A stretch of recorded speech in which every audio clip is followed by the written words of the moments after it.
The biblical principle of private property is evident from Genesis to Revelation. The 8th commandment alone, "Thou shalt not steal," presupposes private ownership and the authority of the owner to share, give away, or sell his property voluntarily. There can be no such thing as theft if there is no such thing as private property. God owns everything, but He allows us to be stewards of His creation.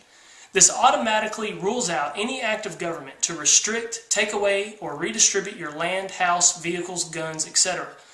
The direct taxation of property, including income, should be avoided since it implies that the government is the rightful owner. If you have to pay continuous fees for things in your possession, you are not an owner. You are a renter to the government. This is tyrannical and idolatrous of the government since it is overstepping its biblical function and setting itself up as God. The only property taxes you find in Scripture are the tithes and offerings that went to the Levitical priesthood. Priests and worshipers were the ones in charge of giving to the poor and needy in the community, not the civil magistrates. The Bible does not give us specific answers on how civil rulers should collect taxes or how much to collect, but we can safely presume that the percentage should not exceed the tithe of the priesthood, and direct taxation should be avoided.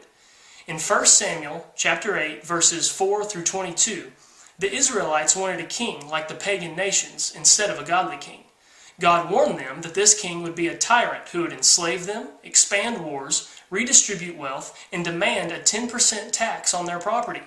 All of these things were contrary to God's law, but He would allow the king to reign as judgment against the Israelites. Heavy taxation and confiscation of property are always signs of judgment. And if a 10% tax is too much, then the U.S. government has clearly exceeded its biblical limits. Ron Paul is a firm defender of private property. He agrees with the Bible that every worker should enjoy the fruits of their labor and any possessions they may inherit. He wants to repeal the federal income tax and abolish the IRS. There are other options for funding the federal government, such as those permitted by the Constitution. Paul has been called the taxpayer's best friend. He has never voted for a tax increase, and he never will. He has introduced numerous bills to Congress that would completely overhaul the federal government tax code. He agrees with the Bible that heavy taxation is a judgment for rejecting God as king, and he frequently uses the example of 1 Samuel 8 in his speeches. Paul's presidential opponents may say they want to eliminate the income tax, but they usually want to replace it with another tax in order to maintain the same revenue. This is counterproductive to Paul, as he wants to repeal the income tax and replace it with nothing. A properly limited government would not need the revenues supplied by the income tax.